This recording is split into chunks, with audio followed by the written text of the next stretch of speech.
آدم علیہ السلام کے بعد 1000 سال تک توحید پر قائم رہنے کے بعد ان لوگوں میں بت پرستی اس طرح شروع ہوئی کہ ان برے لوگوں میں بعض نیک لوگ بھی تھے۔ یہ برے لوگ ان نیک لوگوں سے بہت محبت کرتے تھے اور ان سے تقرب حاصل کرتے تھے، ان کی شان میں بہت مبالغہ کرتے تھے، جیسا کہ آج کل بعض لوگ علماء اور صالحین کی مدح سرائی میں زمین و آسمان کے قلابے ملاتے ہیں۔ یہی چیز بعد میں شرک کا ذریعہ بنی۔ امام بخاری رحمت اللہ علیہ نے سورہ نوح آیت 23 میں اللہ کے فرمان اور انہوں نے کہا کہ ہرگز اپنے معبودوں کو نہ چھوڑنا اور نہ ود اور سوا اور یغوث اور یعوق اور نصر کو چھوڑنا کی تفسیر کرتے ہوئے ابن عباس رضی اللہ عنہما سے روایت کی ہے۔ وہ فرماتے ہیں کہ یہ نوح علیہ السلام کی قوم کے بعض نیک آدمیوں کے نام ہیں۔ جب وہ فوت ہو گئے تو شیطان نے ان کی قوم کے دل میں یہ بات ڈال دی کہ جہاں وہ حضرات بیٹھا کرتے تھے وہاں ان کے بت بنا کر رکھ دو اور ان کو وہی نام دو جو ان بزرگوں کے تھے۔ انہوں نے ایسا ہی کیا اور پتھر کے بت بنا کر ان کے نام ان بزرگوں والے رکھ دیے۔ اس وقت تو بتوں کی پوجا نہ ہوئی، لیکن جب یہ لوگ فوت ہو گئے اور علم مٹ گیا تب ان کی پوجا ہونے لگی۔ ابن عباس رضی اللہ عنہما فرماتے ہیں نوح علیہ السلام کی قوم کے یہی بت بعد میں عرب میں پوجے گئے اور اللہ تعالی کے فرمان کا یہی مطلب ہے، یعنی ان نیک بزرگوں کے بت بنا لیے گئے اور آہستہ آہستہ ان کی پوجا شروع کر دی گئی اور سب لوگوں نے ایک اللہ کی عبادت سے انکار کر دیا۔ نوح علیہ السلام اکیلے اس دنیا میں موحد اور توحید پرست باقی رہ گئے۔ نوح علیہ السلام کا نسب کچھ یوں ہے: نوح بن لامک بن متوشلہ بن ادریس۔ اس طرح ادریس علیہ السلام ان کے پردادا ہوئے۔ اس وقت لوگوں کی عمریں بہت طویل ہوتی تھیں، اس لیے ہم کہہ سکتے ہیں کہ ادریس علیہ السلام کئی 100 سال زندہ رہے اور نوح علیہ السلام 1000 سال سے بھی زیادہ عرصہ زندہ رہے۔ عمریں لمبی ہونے کی وجہ سے ادریس علیہ السلام اور نوح علیہ السلام کے درمیان کافی مدت بنتی ہے، اور اسی مدت کے دوران کفر و شرک نے زور پکڑا اور بتوں کی عبادت شروع ہو گئی۔ تب اللہ تعالیٰ نے نوح علیہ السلام کو زمین میں مبعوث فرمایا۔ ابن عباس رضی اللہ عنہما سے روایت ہے کہ نبی صلی اللہ علیہ وسلم نے فرمایا آدم علیہ السلام اور نوح علیہ السلام کے درمیان 10 قرن تھے۔ ایک قرن 100 سال کا ہوتا ہے۔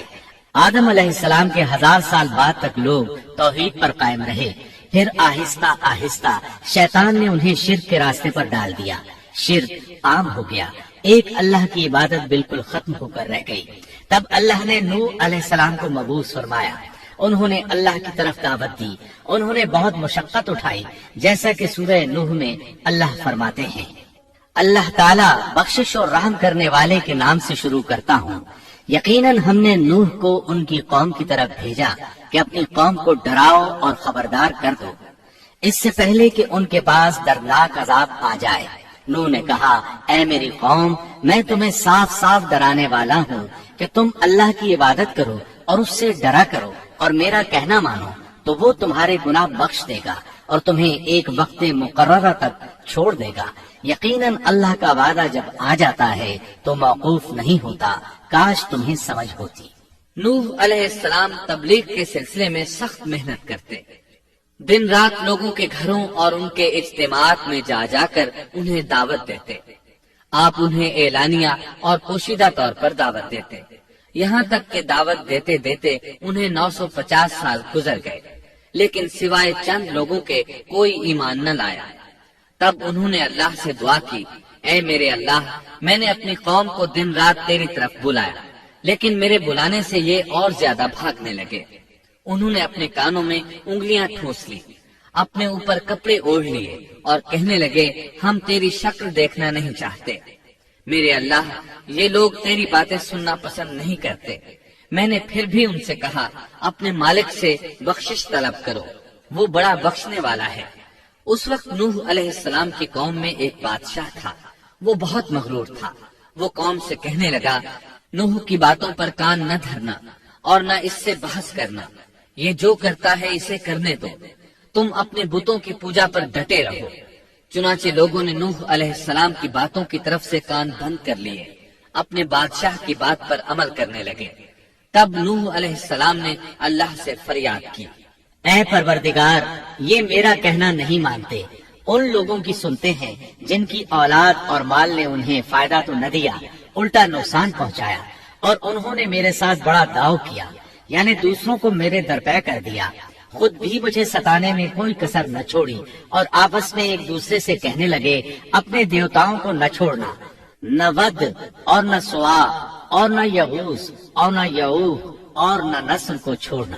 ان لوگوں نے بہت سے لوگوں کو گمراہ کر ڈالا، اور پروردگار تو ایسا کر کہ یہ ظالم اور زیادہ گمراہ ہو۔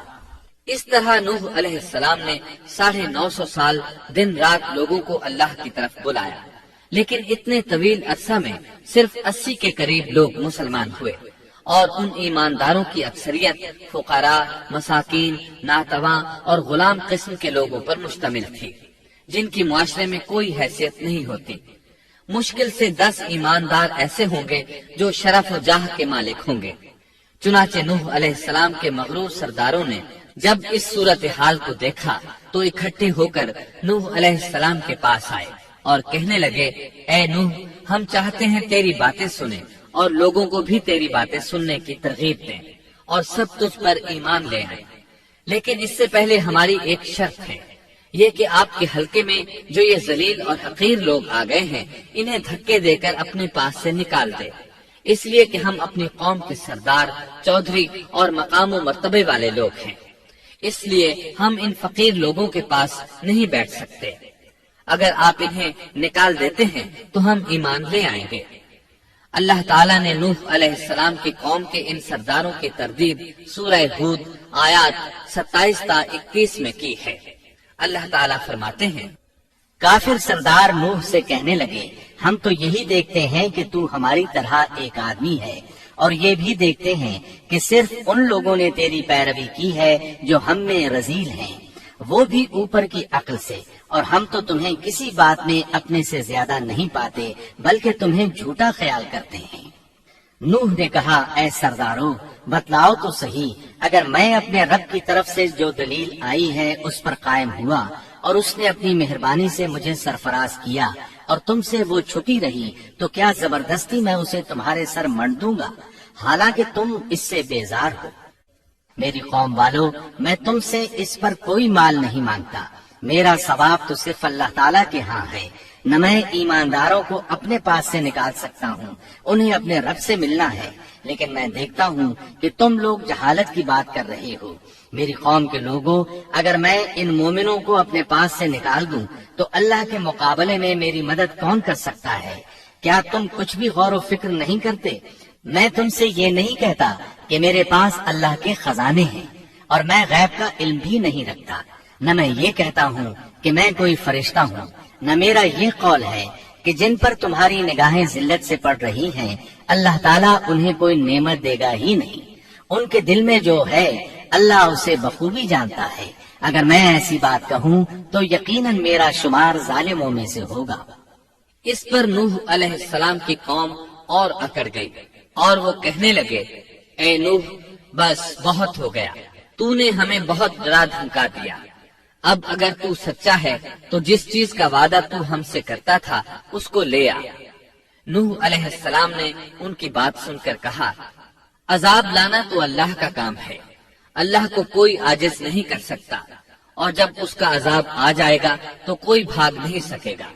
اس کے بعد نوح علیہ السلام کی قوم کا ان سے آمنا سامنا ہوا تو انہوں نے ان سے کہا، اے میری قوم، اگر تم پر یہ گراں گزرتا ہے کہ میں تم میں رہتا ہوں اور تمہیں اللہ کی باتیں سنا رہا ہوں، تم اس سے چڑھتے ہو اور مجھے نقصان پہنچانے کے درپے رہتے ہو، تو سنو، میں صاف کہتا ہوں، مجھے تمہارا کوئی خوف نہیں، تمہاری کوئی پرواہ نہیں، تم سے جو ہو سکے کر گزرو، میرا جو بگاڑ سکتے ہو بگاڑ لو، تم اپنے شریکوں اور جھوٹے معبودوں کو بھی بلا لو اور مل جل کر مشورے کر کے بات کھول کر پوری قوت کے ساتھ مجھ پر حملہ کرو، تمہیں قسم ہے تم میرا جو بگاڑ سکتے ہو بگاڑ لو، اس میں کوئی کسر اٹھا نہ رکھو، مجھے بالکل مہلت نہ دو، اچانک مجھے گھیر لو، میں بالکل بے خوف ہوں، اس لیے کہ تمہارے راستے کو میں باطل جانتا ہوں، میں حق پر ہوں، حق کا ساتھی اللہ ہوتا ہے، میرا بھروسہ اسی عظیم ذات پر ہے، مجھے اس کی قدرت کی بڑائی معلوم ہے۔ نوح علیہ السلام نے واضح الفاظ میں اپنی قوم کو چیلنج دیا، لیکن کسی میں طاقت نہ ہوئی کہ وہ نوح علیہ السلام کا مقابلہ کر سکے۔ چنانچہ کہنے لگے، اسے چھوڑ دو، یہ مجنون اور بے وقوف ہے، نعوذ باللہ۔ بہرحال معاملہ اسی طرز پر چلتا رہا، یہاں تک کہ سال ہر سال گزر گئے، لیکن کوئی مسلمان نہ ہوا۔ پھر پہاڑ پر رہنے والے لوگ روز بروز برائی میں ترقی کرتے چلے گئے، اور جو لوگ شروع میں ایمان لائے تھے ان کے علاوہ اور کوئی شخص ایمان نہ لایا۔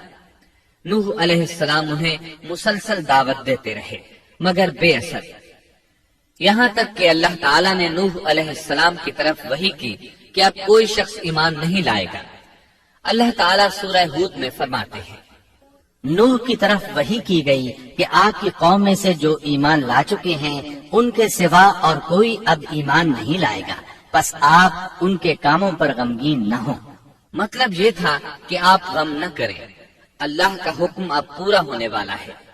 غور فرمائیں، نوح علیہ السلام کے جذبے کو دیکھیے، مسلسل 950 سال تک دعوت دیتے رہے، لوگ انہیں جھٹلاتے رہے، لیکن پھر بھی ان سے نا امید نہ ہوئے۔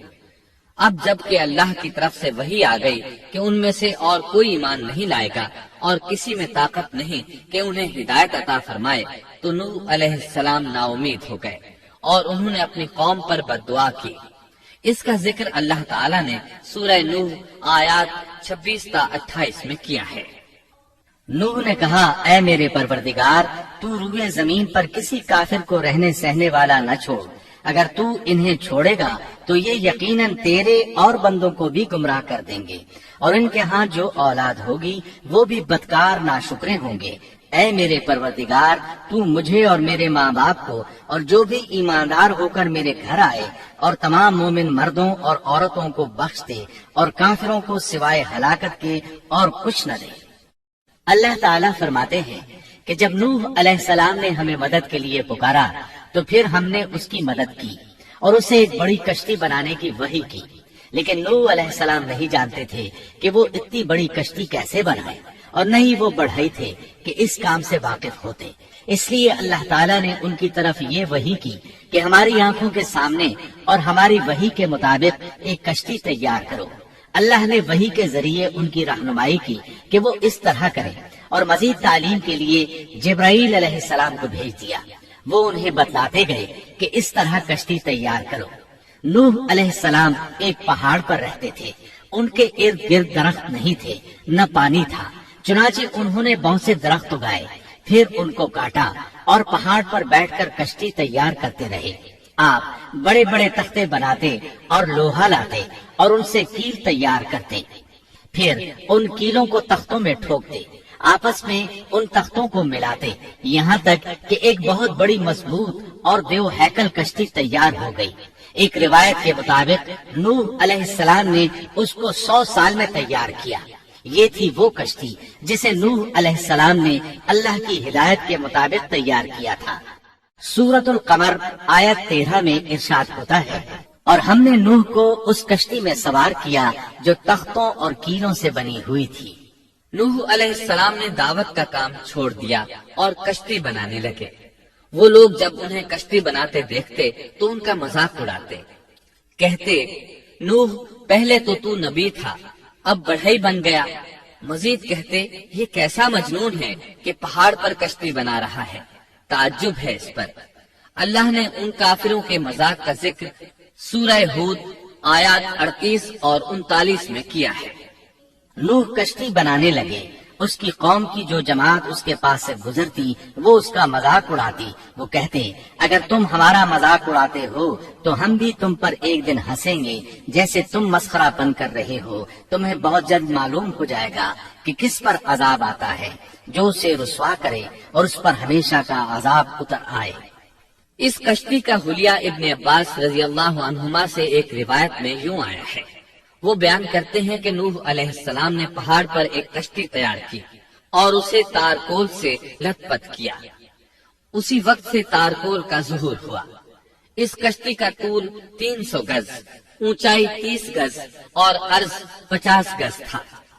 ایک اندازے کے مطابق اس کا طول 1 کلومیٹر سے زیادہ تھا اور اس کی بلندی اور گہرائی کے بارے میں کہا گیا ہے کہ 30 ہاتھ تھی، اور یہ کشتی عام کشتیوں کی طرح اوپر سے کھلی ہوئی نہیں تھی، بلکہ جس طرح اس کو نیچے سے بند کیا گیا تھا اسی طرح اوپر سے بھی بند کیا گیا تھا، تاکہ اوپر سے جو بارش برسے وہ انہیں نقصان نہ دے، اور جس طرح نیچے والے غرق ہونے سے محفوظ رہیں اسی طرح اوپر والے بھی محفوظ رہیں۔ گویا وہ ایک گیند کی مانند تھی۔ اس میں الگ الگ 3 درجے بنائے گئے تھے، ہر درجے میں ایک دروازہ تھا، اور یہ 3 دروازے اس طرح تھے کہ ہر دروازے کے اوپر ایک دروازہ تھا۔ یہ اس کشتی کا خلیہ تھا جس کے راوی ابن عباس رضی اللہ عنہما ہے۔ یہ کشتی آج بھی موجود ہے۔ اللہ تعالیٰ نے اس کشتی کو بطور عبرت اور نشانی کے باقی رکھا ہے، جیسا کہ اللہ تعالیٰ فرماتے ہیں، اور بے شک ہم نے اس واقعے کو نشانی بنا کر باقی رکھا، پس ہے کوئی نصیحت حاصل کرنے والا۔ اس صدی میں علماء کے ایک گروہ نے اس کشتی کو ترکی کے ایک پہاڑ پر پا لیا ہے۔ اب وہ 2 ٹکڑوں میں تقسیم ہو چکی ہے۔ اس کا حلیہ وہی تھا جو بیان ہوا۔ اللہ کا فرمان سچا ثابت ہو گیا کہ ہم نے اس کو نشانی بنا کر باقی رکھا ہے۔ اس کے بعد طوفان آیا۔ اللہ تعالیٰ نے نوح علیہ السلام کو اس طوفان کے ظہور کی ایک نشانی اور علامت بتلائی تھی۔ نوح علیہ السلام کے گھر میں ایک تنور تھا۔ اللہ نے فرمایا، جب یہ تنور جوش مارنے لگے اور پانی اس سے ابلنے لگے تو سمجھ لینا اللہ کا وعدہ آ گیا۔ چنانچہ اس وقت مومنوں کو اور اپنے اہل و عیال کو اور زمین پر بسنے والے تمام جانوروں کا جوڑا جوڑا اس کشتی میں سوار کر لینا۔ تنور سے کیا مراد ہے، اس کے متعلق مفسرین میں اختلاف ہے۔ بعض کہتے ہیں کہ اس سے مراد ایک چشمہ ہے جو زمین سے نکلتا ہے، لیکن راجح روایات کے مطابق اس سے مراد معروف تنور ہے جس میں آگ جلا کر روٹیاں پکائی جاتی ہیں۔ یہ تنور نوح علیہ السلام کے گھر میں تھا، اور اسی کو اللہ نے طوفان کے آنے کی علامت بتایا اور فرمایا کہ جب یہ پھوٹ پڑے اس وقت ہر چیز کا جوڑا جوڑا کشتی پر سوار کر لینا۔ اللہ تعالیٰ سورہ ہود آیت 40 میں فرماتے ہیں، یہاں تک کہ جب ہمارا حکم آ پہنچا اور تنور ابلنے لگا، ہم نے کہا اس کشتی میں ہر قسم کے جوڑے دوہرے سوار کر لے، اور اپنے گھر کے لوگوں کو بھی سوائے ان کے جن پر پہلے سے بات پڑ چکی ہے، اور سب ایمان والوں کو بھی۔ اس کے ساتھ ایمان لانے والے بہت ہی کم تھے۔ کشتی میں سوار ہونے والوں کی تعداد 80 بتائی جاتی ہے۔ چنانچہ جب تنور جوش مارنے لگا تو نوح علیہ السلام کشتی میں سوار ہو گئے۔ کشتی ان کی بستی میں لوگوں سے دور پہاڑ پر تھی۔ اللہ کی قدرت کہ تمام قسم کے جانور بھی کشتی کے پاس آ گئے۔ نوح علیہ السلام نے انہیں بھی سوار کر لیا۔ اللہ تعالیٰ سورۃ القمر آیات 11 اور 12 میں فرماتے ہیں، پس ہم نے آسمان کے دروازوں کو زور کی بارش سے کھول دیا اور زمین کے چشموں کو جاری کر دیا، پس اس کام پر جو پانی مقرر کیا گیا تھا خوب جمع ہو گیا۔ آسمان سے نازل ہونے والا اور زمین سے نکلنے والا پانی کتنا تھا اس کا اندازہ اللہ ہی کو ہے۔ بہرحال اس پانی نے زمین پر رہنے والے انسان، چوپائے، حیوانات، غرض ہر چیز کو غرق کر دیا۔ اس بارے میں اللہ فرماتے ہیں، نوح نے اپنی قوم سے تنگ آ کر ہمارے حضور دعا کی، ہم تو ہیں ہی بہترین طور پر دعاؤں کے قبول کرنے والے۔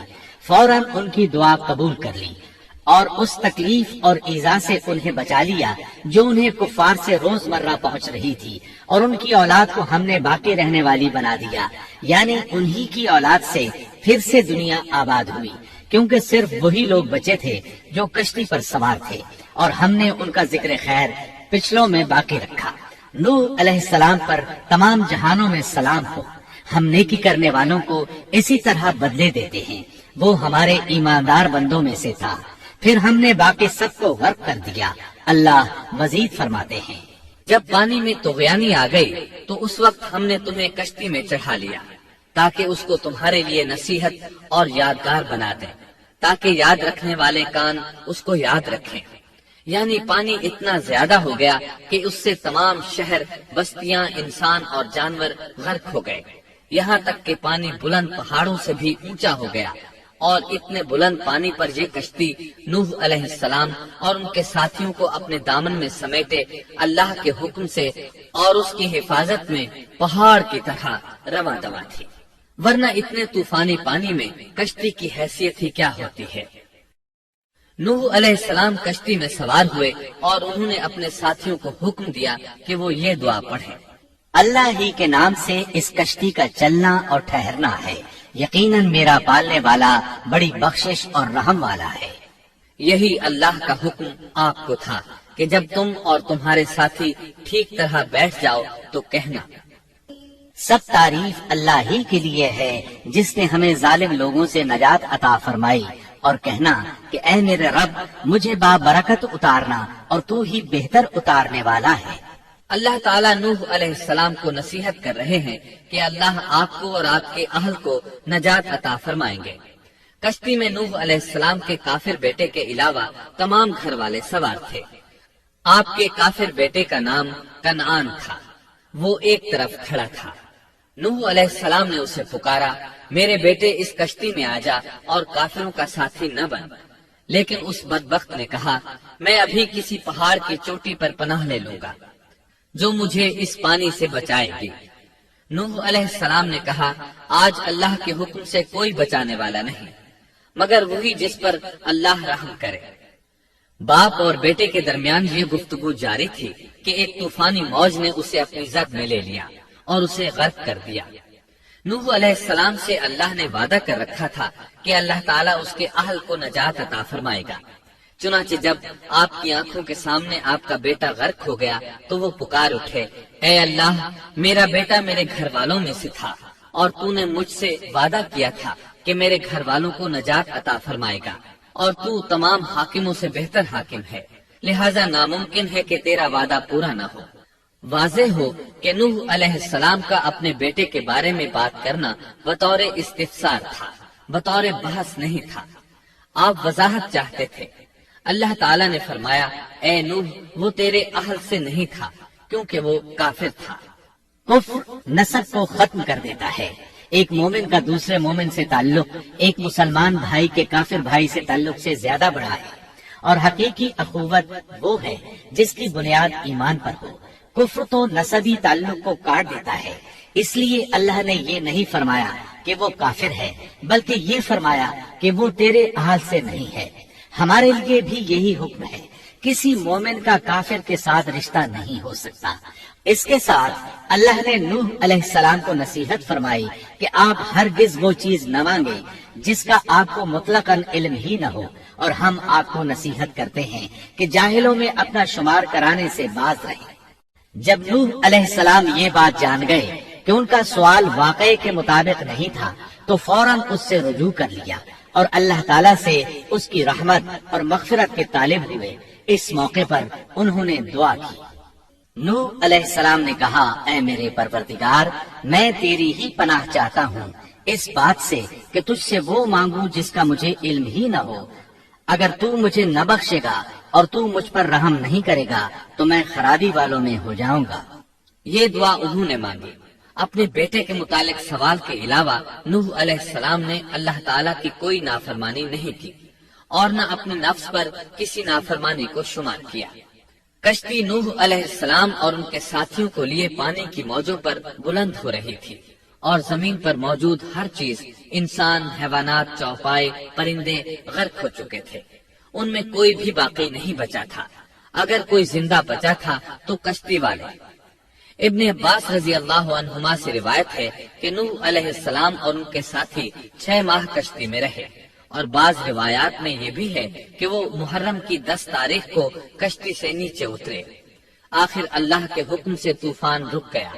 اللہ نے زمین کو حکم دیا کہ وہ تمام پانی کو نگل جائے۔ زمین نے سارا پانی نگل لیا، زمین خشک ہو گئی۔ اللہ تعالیٰ سورہ ہود آیت 44 میں فرماتے ہیں، اور فرما دیا گیا کہ اے زمین اپنے پانی کو نگل جا، اور اے آسمان بس کر تھم جا۔ اسی وقت پانی سکھا دیا گیا اور کام پورا کر دیا گیا، اور کشتی جودی نامی پہاڑ پر جا ٹھہری، اور فرما دیا گیا کہ ظالم لوگ اللہ کی رحمت سے دور ہیں۔ کشتی جودی پہاڑ پر جا کر ٹھہر گئی۔ اب انہیں حکم ہوا کہ سلامتی کے ساتھ کشتی سے اتر آئے، آپ پر بھی برکت نازل ہوگی اور ان قوموں پر بھی جو آئندہ آپ کی نسل سے پیدا ہوں گی، اور آپ کی نسل میں سے کچھ لوگ ایسے بھی ہوں گے جنہیں ہم فائدہ تو ضرور پہنچائیں گے، پھر انہیں ہماری طرف سے دردناک عذاب پہنچے گا۔ بہت سی روایات میں یہ بات مذکور ہے کہ نوح علیہ السلام ایک لمبی مدت یعنی 6 ماہ کشتی میں طوفان تھم جانے کا انتظار کرتے رہے۔ آپ نے طوفان کے حالات معلوم کرنے کے لیے ایک کبوتر بھیجا جو واپس آ گیا، اسے پاؤں رکھنے کو جگہ نہ ملی۔ اسے دوبارہ بھیجا گیا تو وہ پھر واپس آ گیا۔ چند دن بعد اسے پھر بھیجا گیا تو وہ اپنی چونچ میں زیتون کی ایک ٹہنی لیے ہوئے تھا۔ اس سے نوح علیہ السلام نے معلوم کر لیا کہ پانی زمین سے کچھ ہی اونچا رہ گیا ہے اور درخت وغیرہ اگ چکے ہیں۔ کچھ دن بعد اسے پھر بھیجا گیا۔ اس مرتبہ وہ واپس لوٹا تو اس کے پاؤں خاک آلود تھے۔ نوح علیہ السلام نے سمجھ لیا کہ طوفان رک گیا اور زمین خشک ہو چکی ہے۔ سیرت کی کتب میں یہ واقعہ موجود ہے۔ اسی کی بنیاد پر سیرت نگاروں کا کہنا ہے کہ کبوتر کا آنا سلامتی کی علامت تھا اور اس کی چونچ میں زیتون کی ٹہنی نوح علیہ السلام کی بادشاہت کی طرف اشارہ تھا۔ اس طرح نوح علیہ السلام زمین پر اتر آئے۔ اس وقت اولاد آدم میں سے کوئی انسان سوائے ان لوگوں کے زندہ نہیں بچا تھا۔ جزیرہ عرب، فلسطین اور ان کے ارد گرد کا علاقہ غرق ہونے سے محفوظ رہا۔ ان کے علاوہ تمام زمین غرق ہوئی تھی۔ سب کے سب طوفان کی نذر ہو گئے۔ صرف نوح علیہ السلام سے اولاد پیدا ہوئی اور زمین میں ان کی اولاد کے علاوہ اور کسی کی نسل باقی نہ رہی۔ اسی وجہ سے نوح علیہ السلام کو آدم ثانی اور ابو البشر ثانی کہا جاتا ہے، کیونکہ تمام کے تمام بشر انہی کی طرف منسوب ہیں۔ سورۃ الصافات آیات 75 تا 77 میں اسی طرف اشارہ ہے۔ اور ہمیں نوح نے پکارا تو دیکھ لو کہ ہم کیسے اچھے دعا قبول کرنے والے ہیں۔ ہم نے اسے اور اس کے فرمانبرداروں کو اس زبردست مصیبت سے بچا لیا۔ اس کی اولاد ہم نے باقی رہنے والی بنا دی۔ ایک دوسرے مقام پر اللہ تعالیٰ دیگر امم اور رسولوں کے متعلق کلام کرتے ہوئے فرماتے ہیں، اے ان لوگوں کی اولاد جنہیں ہم نے نوح کے ساتھ چڑھا لیا تھا، وہ ہمارا بڑا ہی شکر گزار بندہ تھا۔ نوح علیہ السلام کے 3 بیٹے تھے، سام، حام اور یافس۔ سام کی نسل زیادہ تر سفید رنگت کی تھی اور بہت کم لوگ ان میں سیاہ فام تھے، البتہ کچھ ان میں گندمی تھے۔ حام کی اولاد کی اکثریت سیاہ فام تھی، ان میں بہت کم لوگ سفید رنگ کے تھے، اور یافس کی اولاد سرخی مائل رنگ کی تھی۔ عرب اور بنو اسرائیل سام کی اولاد ہیں، تمام حبش حام کی اولاد ہیں، ترک اور مشرقی ایشیا کے لوگ یافس کی اولاد ہیں۔ طوفان کے بعد نوح علیہ السلام اللہ کے بندوں میں 350 سال تک زندہ رہے اور وہ اللہ کے قول عبدن شکورن کے مصداق تھے۔ پھر نوح علیہ السلام فوت ہو گئے۔ راجح ترین روایات کے مطابق آپ مکہ میں دفن ہوئے۔ ایک دوسری روایت کے مطابق آپ لبنان میں دفن ہوئے۔